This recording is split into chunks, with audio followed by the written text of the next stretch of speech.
벌써 2021년도 마지막 주일입니다. 시간이 참 빠르게 지나갑니다. 마태복음 강해도 한 2년 동안 지금 계속 왔는데 오늘로 마지막 시간이 됩니다. 말씀을 전하기 전에 먼저 질문을 하나 드려보려고 합니다. 여러분들은 지금 무엇을 붙들고 살아가고 계십니까? 여러분들은 이 험한 세상 또 코로나로 인해서 경제적으로 어려운 일들을 통해서 어려운 일들이 있는데 여러분들은 무엇을 붙잡고 무엇을 의지하고 살아가고 계시느냐. 2021년을 시작하면서 교회의 표어로 제시한 것은 오직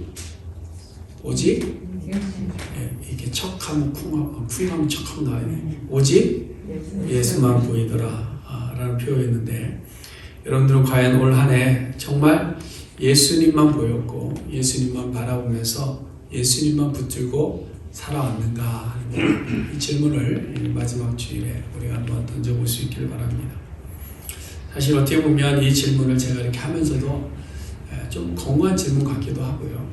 별 의미가 없는 질문처럼 생각하기도 되는데 말씀을 묵상하다 보니까 사실 우리 그리스도인들에게 있어서 이 질문이 너무나도 중요한 질문이다라는 겁니다. 우리 스스로에게 이 질문을 꼭 던져야 되겠다라는 생각을 합니다. 왜 그런가 하면 우리가 무엇을 붙잡고 사는가 하는 것에 따라서 우리의 행동이 결정됩니다. 그렇죠? 우리가 무엇을 붙잡고 사느냐에 따라서 우리 행동하는 데 있어서 어떤 행동의 결과를 가져오는 것이죠. 그 예를 들어서 우리가 사울과 다윗을 비교해 볼 수 있는데요. 우리가 사울과 다윗을 자주 이렇게 비교하는데 그 이유는 사울과 다윗이 이스라엘 왕이라는 공통점이 있지만 두 사람의 삶이 너무나도 다른 삶을 살았고 삶의 평가가 완전히 달랐기 때문입니다. 그럼 이 두 사람의 극단적 차이를 보인 것이 무엇일까 이렇게 생각을 해보는데요. 사무엘상 18장을 보니까 그 차이를 조금 느낄 수 있었습니다. 다윗은 이제 어린 목동이었습니다 그때. 근데 블레셋 군대가 전투를 벌여왔죠. 그래서 대치한 상태에서 그 어마무시한 골리앗이 나와서 전쟁을 이렇게 막 흠을 돋으려고 할 때에 이 다윗이 가서 물맷돌로 그 골리앗을 쓸어 넘어뜨립니다. 그 일을 통해서 한순간에 이제 다윗이 영웅이 되죠. 그 일로 인해서 사울에게 불려갔는데 그때 이제 다윗이 한 친구를 얻습니다. 그 친구가 바로 요나단이죠. 사울의 아들 요나단입니다.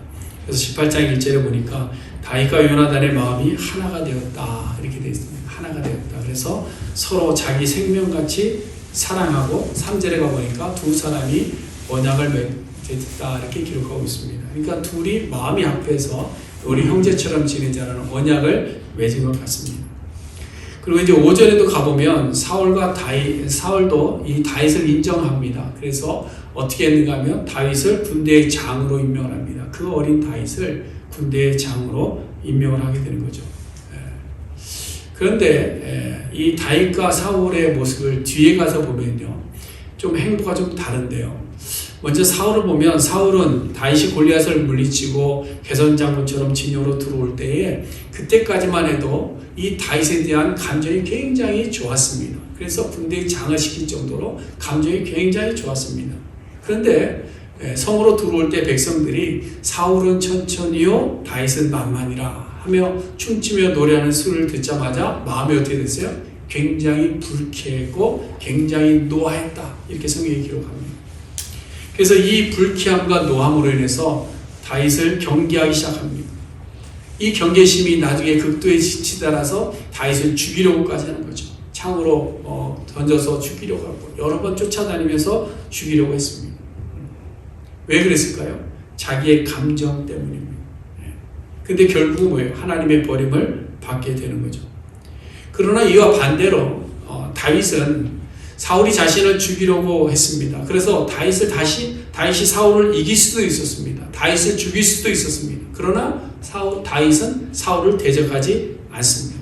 왜 그랬을까요? 하나님이 세우신 왕, 하나님께서 맺은 언약에 대해서 존중하는 겁니다. 그것을 인정하는 겁니다. 그래서 자기의 감정은 죽이고 싶은 마음이 있었지만 하나님의 언약 때문에 사울을 죽이지 않습니다. 사울에게만 그런 것이 아니라 이 요나단에도 마찬가지입니다. 사실 그 아버지가 미우면 자식도 미울 수 있잖아요. 그렇죠? 그렇지 않습니까? 그런데 그 아들 요나단과 맺은 그 언약을 다윗은 보세요. 끝까지 기억합니다. 끝까지 기억해요. 그래서 사울의 일가가 몰락했을 때 다윗은 이 요나단의 가문을 지켰습니다. 그래서 그 언약을 기억하면서 그의 아들을 수소문에서 찾습니다. 그래서 그 무비보셋, 다리 절름발이 있는 그 무비보셋을 찾아서 자기 아들처럼 여기고 왕궁에서 늘 다니며 거기서 먹고 마시며 지낼 수 있도록 은혜를 베푸는 모습을 봅니다. 여러분, 이 두 사람 사울과 다윗의 차이가 어디에 있는가 하면요, 무엇을 붙들고 사는가 하는 차이입니다. 무엇을 붙들고 사는가. 다윗은 말씀드린 대로 언약을 붙들고 살던 사람입니다. 언약, 약속을 붙들고 사는 거죠. 하나님의 언약, 요나단과 맺은 언약, 친구와 맺은 언약, 주 야기 백성과 맺은 언약을 늘 지키면서 살려고 했던 사람이 바로 다윗입니다. 그런데 사울은 달랐습니다. 사울은 늘 자기 감정이 우선했던 거예요. 감정이. 그러니 그때그때 하는 행동들이 다 바뀌는 것이죠. 자기 감정이 좋을 때는 한없이 좋다가 자기 감정이 상하면 한없이 원수처럼 대하는 그런 모습이 가는 겁니다. 좋을 때는 하나님 앞에 정말 경건한 모습처럼 나오지만 상황이 어려워지면 뭐예요? 하나님을 나몰라라 등지고 돌아가는 우리들의 모습을 보는 것 아닙니까? 우리 이집사님 기도하실 때도 그 말씀하셨는데, 우리의 삶을 살다가 거친 풍파가 오고 삶의 어려움이 오면 주님을 바라보지 못하고 주님 언약 붙잡지 못하고 우리의 생각대로 우리의 감정에 치우쳐서 분을 냈다가 화를 냈다가 아니면 돌아섰다가 주님을 떠나기도 하는 이런 우리들의 모습, 그렇지 않습니까? 근데 여러분, 그 끝이 어떤가 보세요. 다윗은 언약을 지키면서 살았더니 하나님께서 뭐라고 했어요? 내 마음에 합한 자라. 내 마음. 그러면서 다윗의 가게에서 그 왕위가 끊이지 않도록. 그러나 사울은 뭡니까? 사울은 하나님의 버림을 받습니다. 그리고 너무나도 비참하고 초라하게 삶을 마감하게 되는 것을 우리는 봅니다. 이것이 바로 우리가 무엇을 붙들고 사는가 하는 것의 차이에서 오는 결과입니다. 그럼 다시 또 여러분에게 질문을 던져봅니다. 여러분들은 무엇을 붙들고 살고자 하십니까? 그럼 이제 여러분들은 무엇을 붙들고 살고자 하십니까? 두 가지를 말씀드렸는데 무엇을 붙들고 살고자 하십니까? 바라기는 부활하신 예수 그리스도를 붙들고 사는 우리 모두가 될 수 있기를 축원해 드립니다. 십자가에서 다 이루었다 말씀하시고 무덤 권세를 이기시고 부활하신 그 예수 그리스도, 오직 우리의 삶에 이 예수만 보이고 이 예수만 붙들고 사는 우리 모두가 될 수 있기를 주님의 이름으로 축원해 드립니다. 그래야 우리가 흔들리지 않습니다. 그래야 우리가 믿음 안에서 살아갈 수 있습니다. 그래야 우리가 승리의 삶을 살아갈 수 있습니다. 그래야 우리가 영원한 하나님 나라의 백성으로서의 경건한 위치를 잘 살아내며 살아갈 수 있는 줄로 믿습니다. 여러분, 오늘 본문에도 보시면 똑같은 이야기가 나오는 겁니다. 오늘 본문에 보면 11 제자가 갈릴리로 갔다 16절에 그렇게 이야기합니다. 예수님의 제자는 몇 명이죠? 12명이죠. 그렇지 않습니까? 12명입니다. 그럼 누가 빠졌을까요? 누가 빠졌을까요? 고민해야 될 문제예요. 예수님을 팔았던 가룟 유다가 스스로 목매어 죽고 거기서 빠진 겁니다. 여러분, 가룟 유다를 한번 생각해 보자고요. 가룟 유다는 누구의 제자죠? 예수님의 제자입니다. 예수님의 제자. 다른 사도들과 같이 예수님의 이적을 함께 경험했던 사람이 가룟 유다입니다.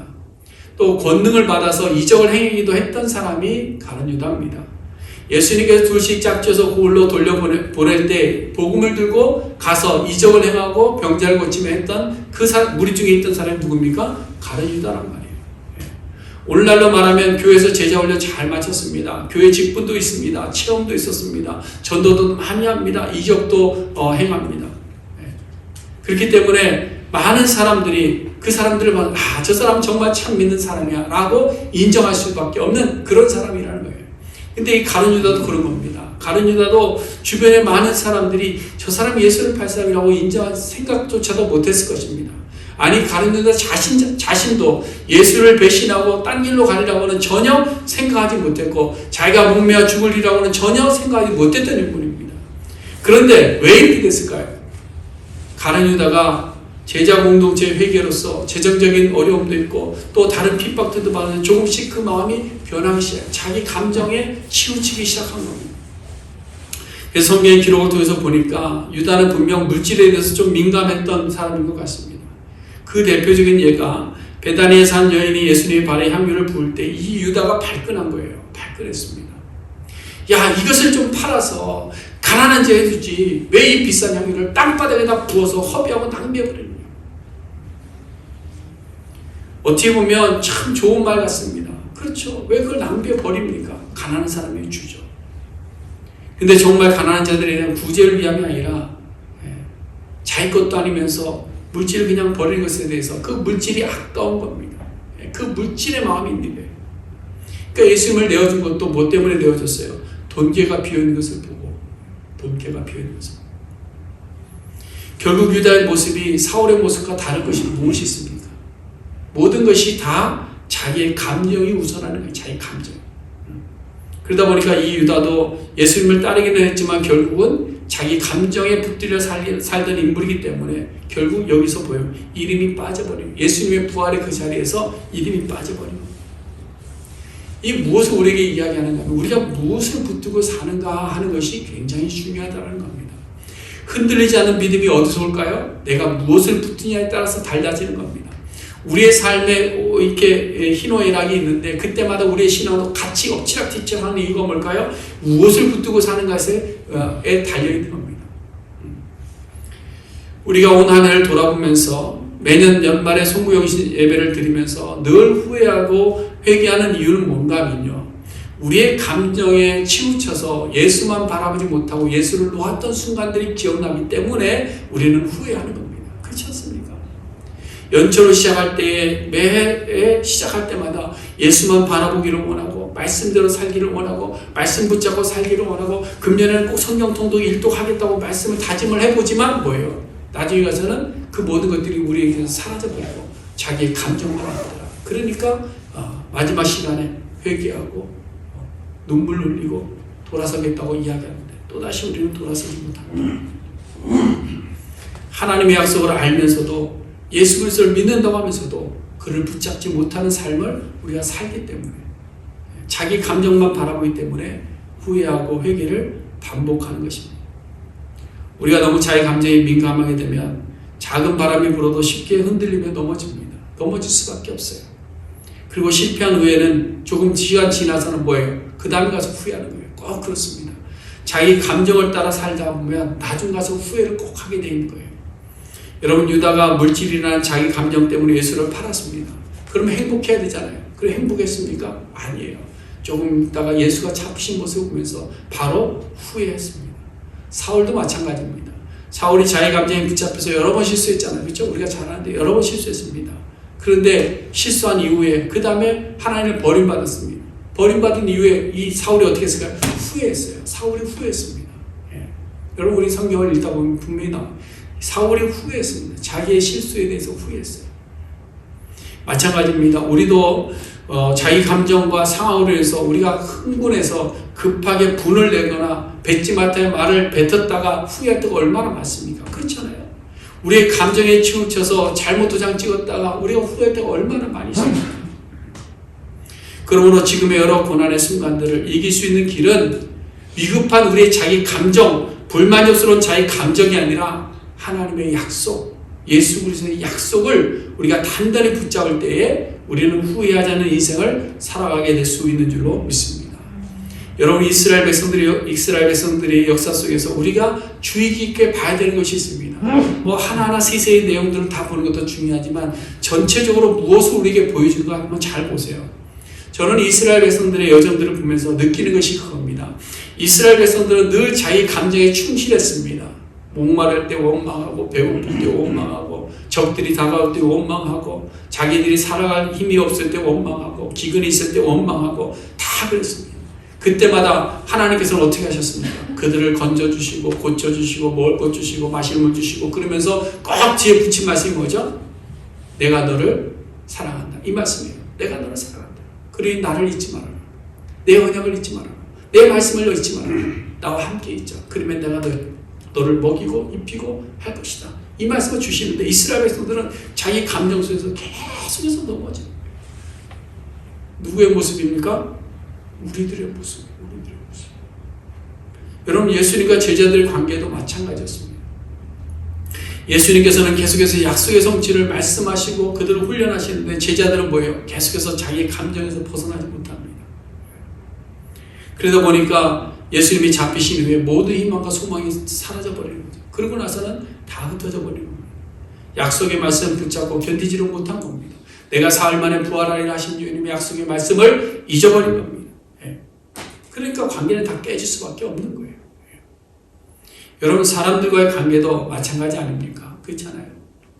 처음 약속을 잊어버리고 처음 사랑을 잊어버리고 그동안에 많은 사랑을 받았는데 그것을 잊어버리면 다윗과 같이 언약의 신실한 관계를 다윗과 요나단처럼 신실한 관계를 유지해갈 수가 없는 겁니다. 근데 안타까운 것은 점점 우리가 사는 세상이 그렇게 변해가고 있어요. 아무리 사랑을 베풀고 은혜를 베풀고 서로 좋았던 때의 사랑들을 이렇게 행하다가도 한번 감정이 상하는 일이 있으면 뭐예요? 바로 탁 돌아서 그 한 번의 감정이 모든 것을 무너뜨리는 거예요. 왜 그러냐? 점점 세상이 자기중심적으로 바뀌어가고 있고 자기 감정에만 충실하기 때문에 그렇습니다. 다른 사람을 이해하기보다는 자기의 지금 감정이 어떤가를 먼저 보기 때문에 그렇다는 거예요. 그러므로 우리의 신앙이 믿음 안에서 견고하게 서기 위해서는 자기의 감정에 휩쓸려 사는 것이 아니라 하나님의 언약의 말씀을 붙잡고 약속을 붙잡고 사는 성도가 되어야 될 줄로 믿습니다. 그럼 왜 우리가 언약을 붙잡지 못하고 자기 감정만 붙잡고 사는가? 그래서 확신이 없어서 그래요. 확신. 다른 거 아닙니다. 확신이 없어서 그래요. 여러분, 믿음은 확신입니다. 그렇죠? 믿음은 확신이에요. 확신이 없으면 믿음이 없습니다. 믿음은 여러분 지식이 아닙니다. 계속해서 제가 말씀드리는데요. 믿음은 지식이 아니라 믿음은 확신입니다. 오늘 본문 17절에 보면요. 예수를 배웠고 경배하나 아직도 의심하는 사람들이 있다. 이렇게 말씀하고 있어요. 그럼 여러분 누가 의심을 했을까요? 여기 의심한 사람이 누굴까요? 다른 복음서를 통해서 보면 여러 군데 나오는데 제자들이 좀 의심을 했어요. 제자들이. 마가복음에 보니까 마리아가 예수님의 부활을 전할 때에 예수님과 함께 있던 자들이 믿지 않았다. 이렇게 되어 있습니다. 이건 직접적인 예수님의 제자들일 수도 있고요. 그 다음에 예수님의 가르침을 듣던 사람들일 수도 있습니다. 그 다음에 엠마오로 내려가던 두 제자가 예수님을 만난 이후에 다른 제자들에게 가서 우리가 예수님을 만났다라고 이야기를 하는데 그때에 다른 제자들이 믿지 않았다 그랬습니다. 누가복음에 보면 예수님께서 처음 제자들에게 몸을 보이실 때 제자들의 마음에 의심하였다 이렇게 됐습니다. 믿지 않았다는 거죠. 의심하였다. 그리고 요한복음에 보면 한 명을 지목하죠. 도마를 지목합니다. 도마를 지목해서 도마는 예수님의 부활에 대해서 의심했다라고 분명히 기록하고 있습니다. 오늘 본문에서 보니까 예수를 뵙긴 뵀는데 경배는 하는데 아직도 의심하는 자가 있더라. 이 사람은 누굴까? 예수님의 제자일 수도 있고요. 또 예수님의 부활을 목격한 자들 중에서 11제자 외에 또 누가 있습니까? 500의 성도들이 있잖아요. 그렇죠? 성도들 중에서도 의심하는 자들이 분명히 있었다라는 겁니다.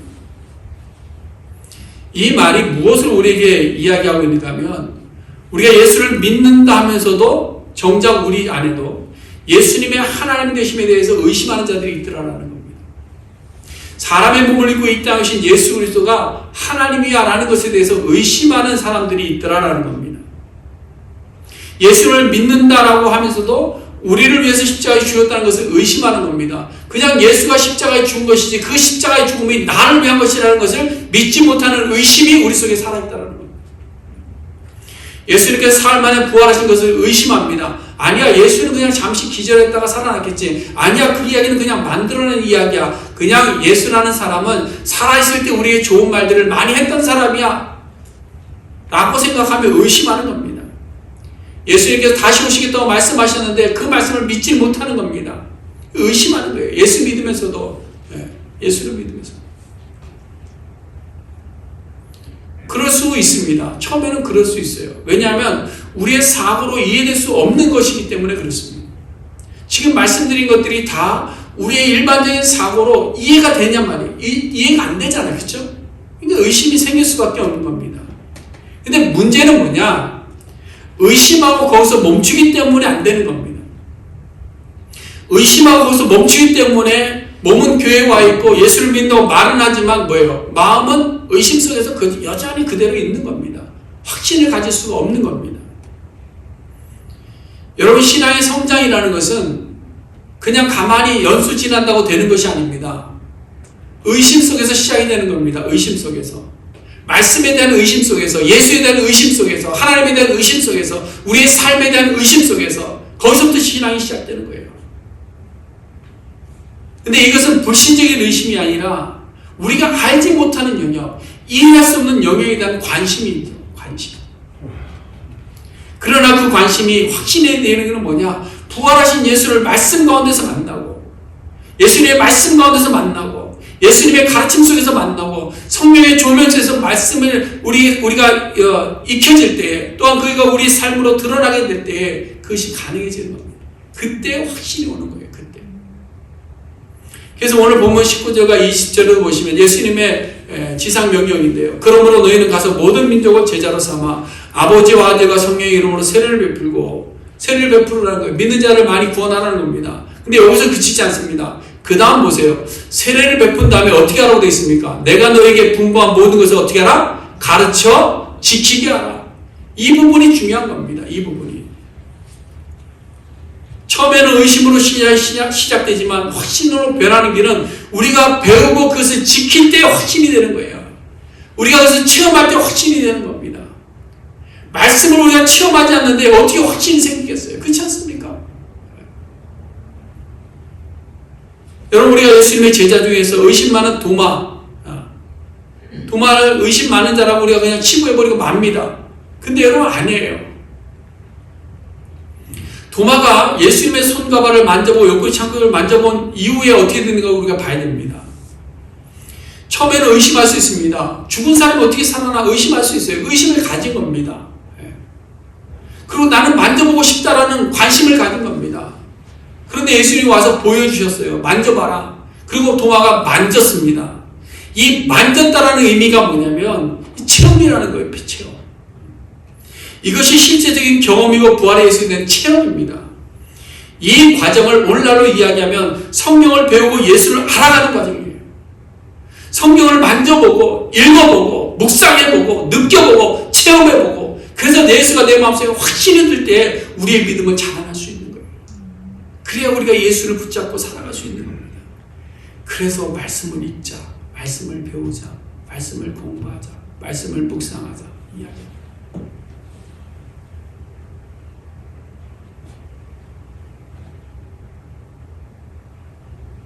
여러분, 의심 많은 도마가 그냥 예수를 만지고 끝나고 여전히 의심했나요? 아니에요. 만지고 나니까 도마가 변한 거예요. 여러분, 도마가 다음에 어떤 삶을 살았는지 아십니까?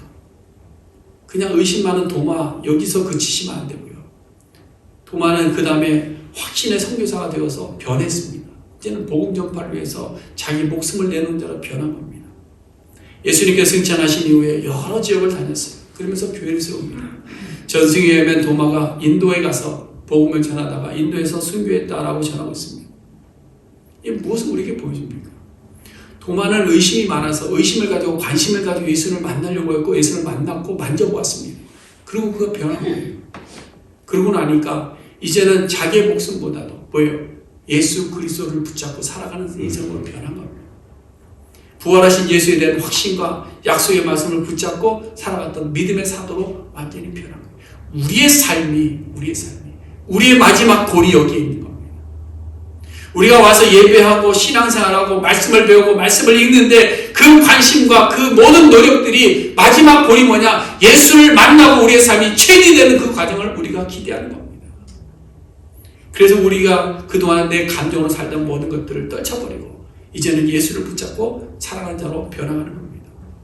그래서 저는 2020년과 2021년 이 두 해에 거쳐서 마태복음을 강의하면서 우리가 팬데믹으로 해서 소그룹 모임을 하지 못했지만 T성교 공부 교재에서 예수를 힘써 전하고자 했고요.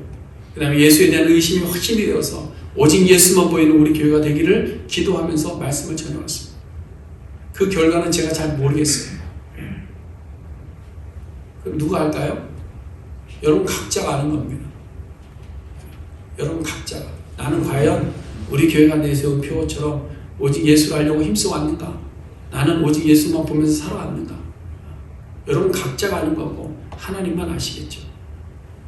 그러나 여러분 분명한 것은 우리가 예수에 대해서 의심을 가지고 성경을 배우고 예수를 찾고 그 안에서 확신하게 되어서 오직 예수만 보이는 믿음이 되면 우리는 분명 자기 감정 때문에 이리저리 흔들리지 않는 신앙으로 성장하게 될 줄로 믿습니다. 우리의 인생이 분명 예수를 붙잡고 사는 인생으로 변하게 될 줄로 저는 확신합니다. 여러분 한번 의심하지 마시고 한번 해보세요. 뭐 2년 지나서 이제 지나간 표현이니까 잊어버리면 아니에요. 지금이라도 내가 2해 동안 목사님 아무리 그래도 저는 안 해요. 그러면서 버텨왔었으면 이제 그거 깨시고요. 한번 해보세요. 시험해보세요. 어떻게 변하는지. 사랑하는 성도 여러분, 예수님의 지상 명령을 따라 우리가 모든 민족을 제자로 삼기 위해서 전도하고 선교도 해야 합니다. 중요한 일입니다. 그러나 그 이전에 먼저 우리의 신앙이 하나님 앞에서 바로 준비가 되어야 됩니다. 그것은 다름이 아니라 내 감정을 버리고 내 감정을 붙들고 사는 이 형식적인 신앙이 아니라 오직 부활하신 예수 그리스도의 말씀과 약속을 붙들고 사는 신앙을 우리가 준비하는 겁니다. 우리가 그 신앙을 준비하는 거예요. 그 신앙. 그럼 우리가 이렇게 자기 감정을 포기하고 예수 그리스도의 약속을 붙들고 사는 신앙으로 자라가려고 할 때에 예수님은 뭐하고 계시는가? 20절 말씀 하반절에 이렇게 우리에게 약속하고 있습니다. 내가 세상 끝날까지 너희와 항상 함께 있으리라. 내가 세상 끝날까지 너희와 항상 함께 있으리라. 사실 예수님은 이 말씀을 하시고 하늘로 승천에 올라가 버렸었어요. 그럼 이게 뭔 말이에요?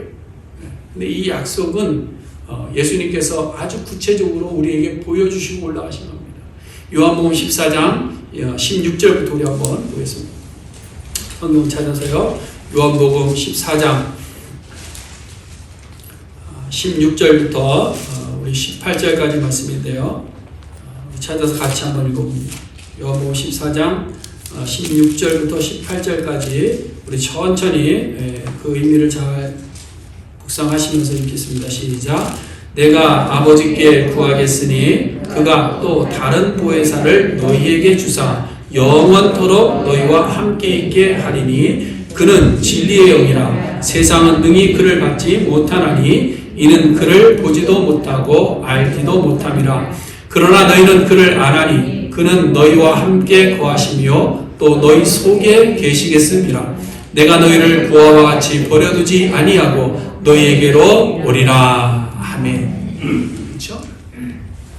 예수님의 육신은 부활하시고 승천하여 하늘로 올라가시면 어떤 방법으로 우리와 함께 하신다고 그랬어요?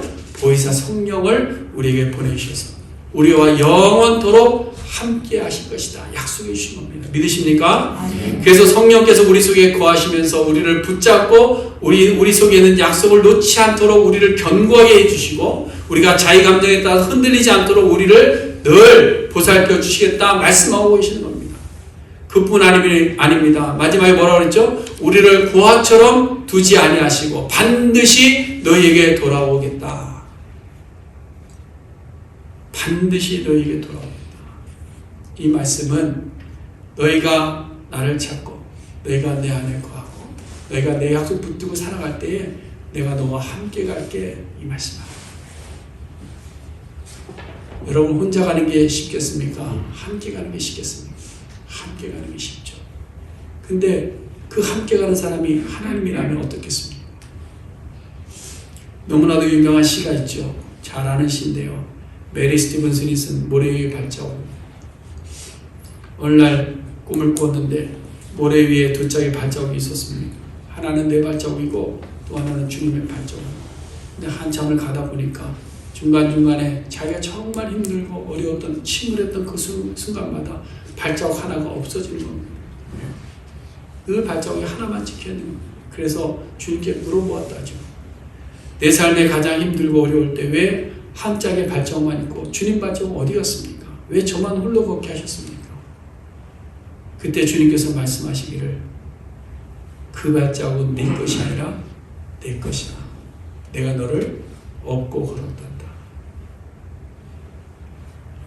여러분, 우리 인생이 고통스러워 홀로 걷는 것 같을 때에 주님은 우리를 등이 업고 우리와 함께 하신다는 것이 오늘 마태복음 마지막에서 우리에게 주신 예수님의 약속의 말씀입니다. 하나님이신 예수님께서 사람의 몸을 입고 이 땅에 오셨습니다. 그래서 마태복음 1장에서 처녀가 잉태하여 아들을 낳을 것이라 말씀하시고 그 이름을 임마누엘이라 하리라 했죠. 그래서 임마누엘로 시작된 마태복음이 마지막에 또 임마누엘, 내가 세상 끝날까지 너희와 함께하겠다는 이 약속의 말씀을 처음과 끝에 우리에게 약속으로 주시고 마태복음을 마칩니다. 이제 부활 승천하시면서 마지막으로 오신 것을 임마누엘인데 우리가 이것을 꼭 붙잡고 살아가는 우리 모두가 될 수 있기를 간절히 소원해 드립니다. 사랑하는 성도 여러분, 다시 처음 질문 또 한 번 할게요. 여러분 지금 무엇을 붙들고 살아가고 계십니까? 여러분들은 이제 무엇을 붙들고 살아가고 싶으십니까? 지금까지 우리의 삶이 자의 감정을 붙들고 살았다고 한다면 이제는 세상 끝날까지 우리와 항상 함께 하시겠다고 하신 이 예수님의 약속을 붙들고 사는 인생이 될 수 있기를 간절히 소원해 드립니다. 그래서 우리는 세상 끝날까지 예수님의 약속을 붙잡고 세상 끝날까지 오직 예수님의 약속을 붙잡고 살아가시고 예수님은 세상 끝날까지 우리를 붙잡아 주심으로 주님 모실 때 우리가 기쁨으로 하나님 나라에 들어가는 우리 모두가 될 수 있기를 주님의 이름으로 간절히 축원해 드립니다. 기도하겠습니다.